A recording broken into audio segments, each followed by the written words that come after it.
Those boots are made for walking, and that's exactly what they'll do. Bye, Mom. Hey everybody, welcome to my channel. I am Raphael and I am here to review Season 4, Episode 10 of The Real Housewives Making Their Mom Walk Home of Salt Lake City. We start the episode off with Lisa heading over to Whitney's house. Whitney has some snacks for them, and surprise, surprise, it's a charcuterie board, which I do not understand. Is that the only thing that the housewives could eat on camera? Like, what happened to some hot dogs, some burgers, some hot wings, anything else with some cheese and crackers? But Lisa was eating them like it was her last meal, though. Did anybody notice? She was talking to Whitney, and she was like, Monica and Angie. I'm like, Lisa, relax. One cracker at a time. So she comes in, she's telling Whitney, hi, Whitney. Hi, baby gorgeous. How are you? Oh my God, I loved your prison event. What's going on? How are you feeling? Whitney, she's tired from everything going on. You know, it's been back to back to back. Justin, he's away doing who knows what, doing who knows who. And she's like, So Lisa, I'm really tired. You know, I've gotten no rest. I'm really sleepy, and I've been in bed all day watching Teletubbies. All of a sudden, Lisa, she gets a phone call from Heather. Hi, Heather. I'm with my bestie right now, Whitney. Say hi, Whitney. What's going on, Heather? Heather says that she's having an intimate book tour for her book, Bad Mormon, and she wants Lisa to perform her hit song from last season, Away in Major. So Lisa's like, of course I'll do it. Me, I'll be there, baby gorgeous. So that's that. Her and Whitney, they start talking about what happened at her event, her prison event, and how her and Monica got into it. And Whitney's like, so Lisa, what the fuck happened between both you and Monica?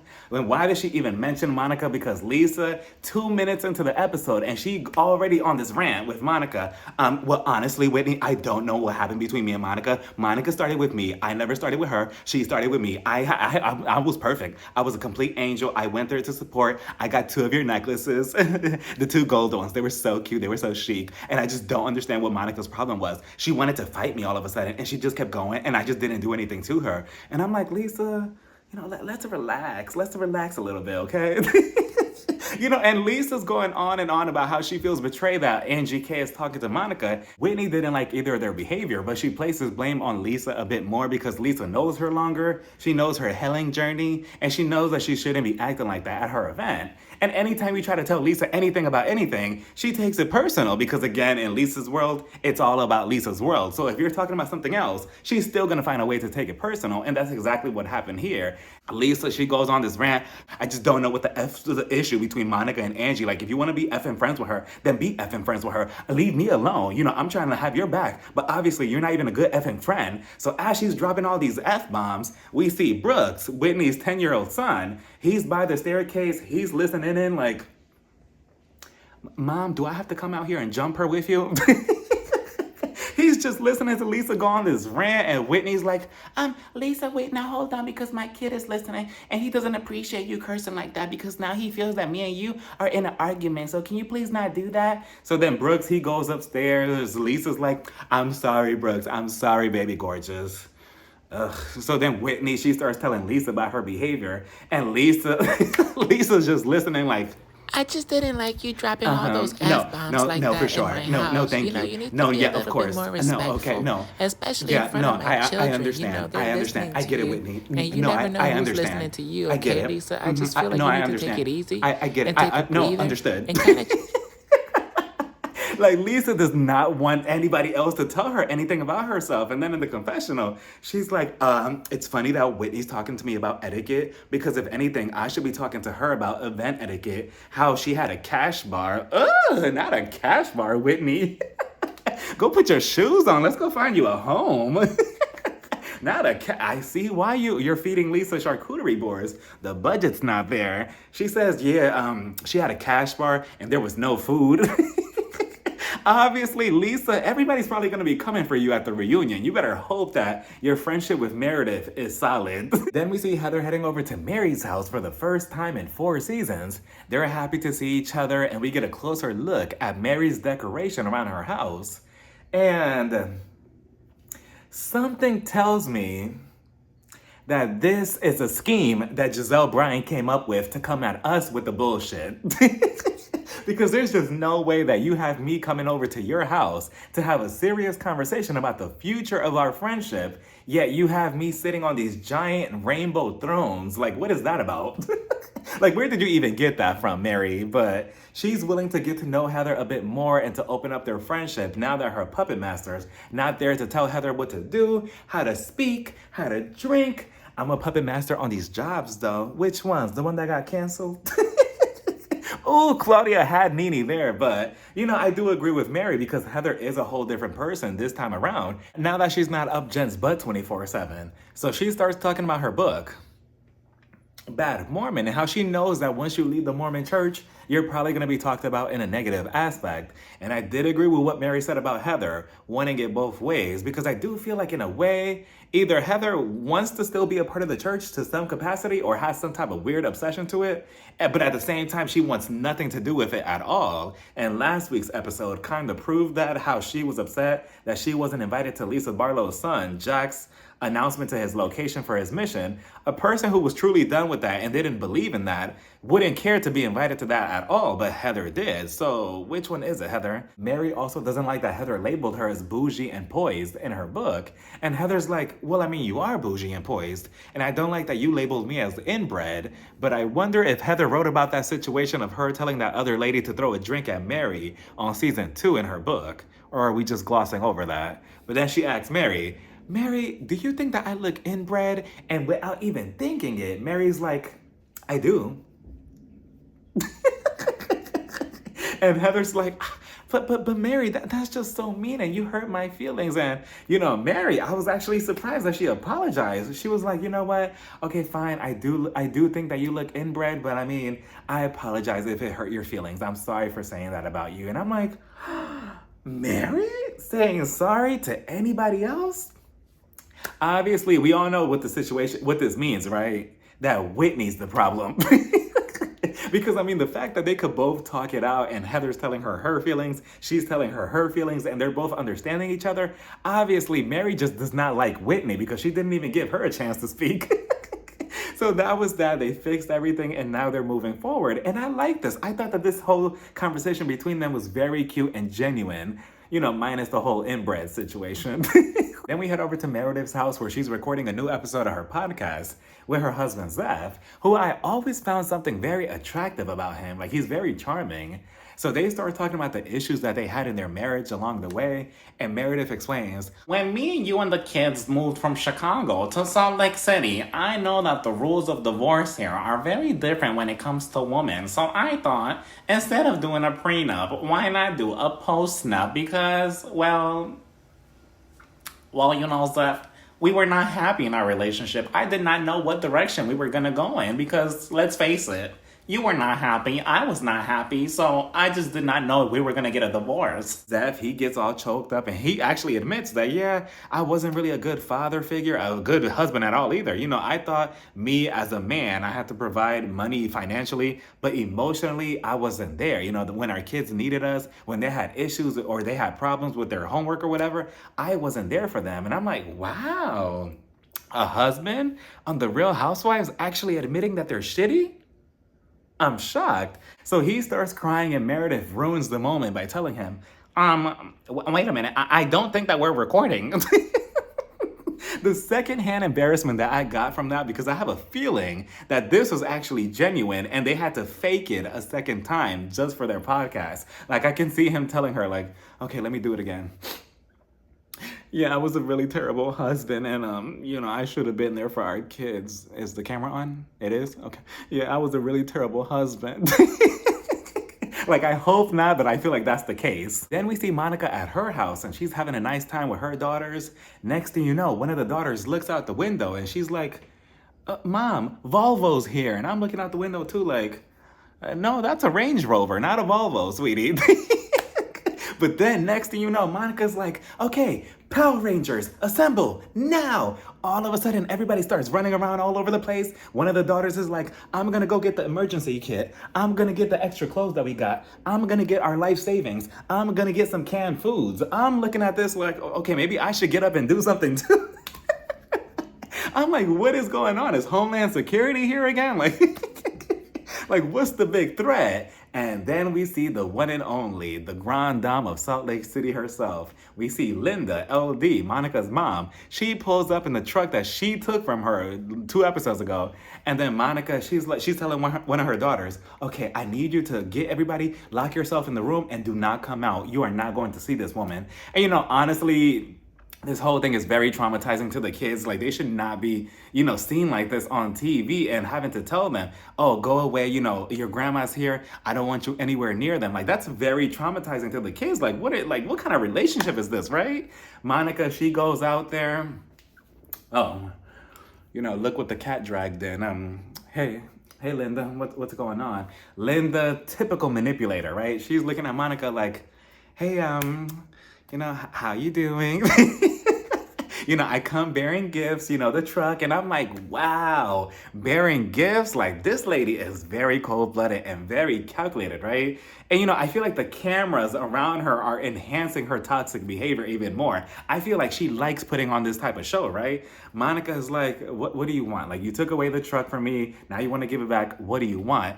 Linda's like, I really feel like me and you, we could be the ones. We could go to therapy. Like, I was serious about that when we last discussed it. And I feel like maybe we should get back on the right track. We're a train wreck right now, and this is not good. I don't want us to be like this. Well, then stop acting like this. This is all because of you. I mean, it takes two to tango, but you throw it out there and Monica throws it back at you. And then it's just kind of like a never-ending cycle, right? Monica's like, I don't know. You're a good storyline for me, so I don't know. I kind of want to keep this going. And I can see how this whole situation between both of them could start looking staged because you're looking at it like, wow, this is almost too unbelievable to like almost be real. But no, this is actually how it is sometimes in reality with parents. This is exactly how it is. And I don't know. Even if it was staged between both of them and they planned this, I don't know, it's a very, very cold-hearted thing to do and put up a show for the cameras for entertaining and then involve your daughters in it. I just don't see them doing that. Maybe Linda, Monica, I don't know. And Monica, I feel like once she starts getting her second season checks and possibly doesn't go to jail, I feel like Monica is gonna become the new queen of Salt Lake City. And I feel like they should also bring in either a new friend or a new housewife that she knows of personally to at least even something out, because as of now in real time, it's everybody versus Monica, and I don't want them to ice her out the show. So then she tells Linda, that's very unfortunate, don't you think? But I mean, I guess, I'll think about it. In the meantime, toodles. So she walks into her house. Linda's looking at her like, wait a minute, can you give me a ride home? What's her name? Monica. She looks back and she's like, you know what? Perhaps not. I don't think so. I'll see you later. You could walk home. I'm like, damn. All she needed was, bitch. At the very end, and that would have been the little cherry on top. So Linda's just sitting there looking stupid like, okay, fine. Oh, so she walked home, and I believe she was tweeting about it on Twitter, saying that it was a 2.5-mile walk home, and she was in high-heeled boots, so that was annoying for her. And the reason she took the truck in the first place was because Monica missed out on a payment, and she promised her mom that she was always gonna pay on time, so she didn't, so she took the truck away as punishment. And at this point, I don't even think that, therapy or any type of psychologist could help their situation. They need to settle it in the WWE ring in a ladder match. And then above the ring, it could be like, the car keys to the truck. And whoever sets up the ladder first climbs up and retrieves the keys, wins the truck. And that's that. We get to Heather's book signing event and everyone's there. Did anybody hear what Monica said at the bar when she went to go get a drink? She was like, do you have anything that doesn't have Vita in it? And I'm like, wow, so nasty and so rude, because she knows that that's Lisa's tequila, right? So then Angie, she's also there. She's taking a seat. Monica, she goes over to Meredith to let her know everything that's been going on between her and Lisa. Meredith, she gives her some advice and she's like, well, Monica, I hear what you're saying. Trust me, I understand. I get you. I have my differences with Lisa myself. But honestly, I feel like, Monica, maybe you should not respond to everything that Lisa does or says to you. And I'm like, oh, that's rich coming from you, Meredith. How about you don't react to anything that Angie says to you? Monica's like, that sounds too positive. I'm toxic, so I'm probably not going to do that. At least she knows. So then a producer comes and he tells Meredith and Monica, okay, can you two sit your asses down? We need to film the show. So they sit down. Lisa, she starts it off by singing, and she's like, away in major. Oh, oh. I'm like, okay, bathroom break. So next thing you know, we hear Monica. She's in the front row with Angie. Monica, she starts booing and she's like, boo, ugh, make it stop, boo. Lisa, she's getting all flustered and she's like, you know what? I'm getting tired of this song, so let me perform something else. Lisa, that's gonna be her at the reunion. She is going, Monica, obviously cannot take her, right? And then on Twitter, Lisa was tweeting that Monica was actually even more disrespectful and they cut it out, that she kept saying boo the entire performance. And she even yelled out, you don't even go here.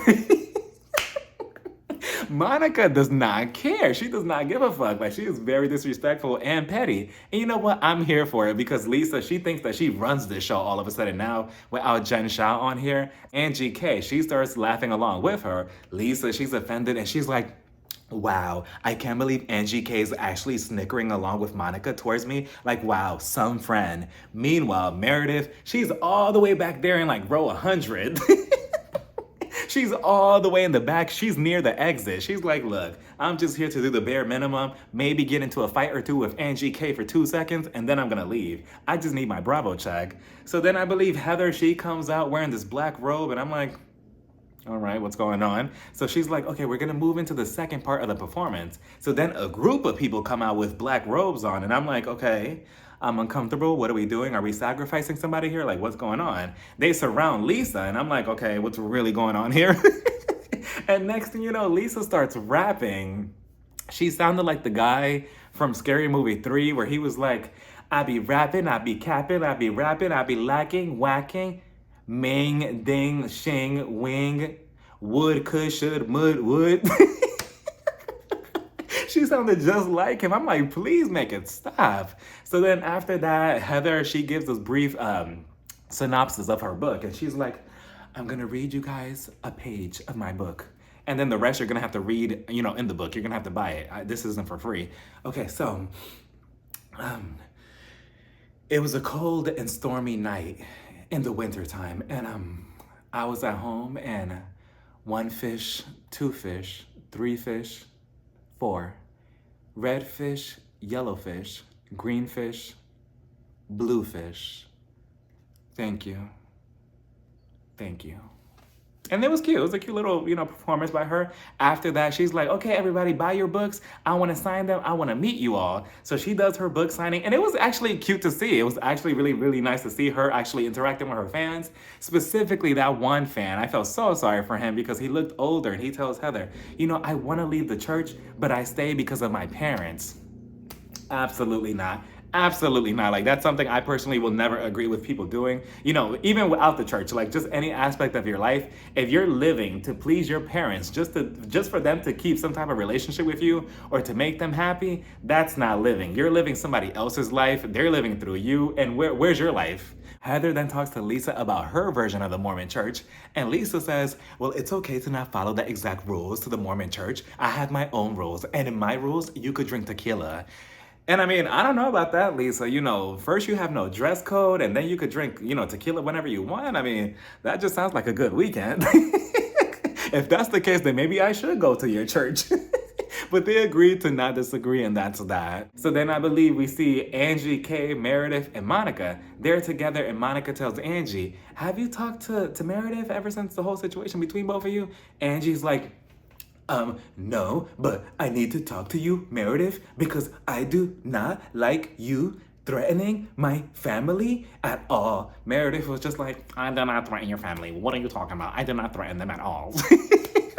She says that she does not have the power to do anything to her family. Yet you did say, oh, you want to talk about the rumors and the husband? The husband is her family, but Angie's like, yeah, you did. You did say that you were gonna take me down and my family. And I just want you to know, Meredith, you do not have that type of power. And, you know, I would agree with Angie K if she didn't make that threat against Meredith and her family a couple of episodes ago in the confessional. Even though she was probably joking, she did say, oh, I'm gonna put a hit on her and her family. The second that Meredith sees that clip, she's not gonna be able to forgive you.